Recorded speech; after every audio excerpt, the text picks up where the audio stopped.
So the good thing with this barbecuer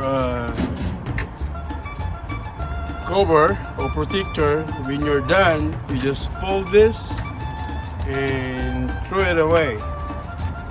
See, then your barbecue is still left clean. There we go. See?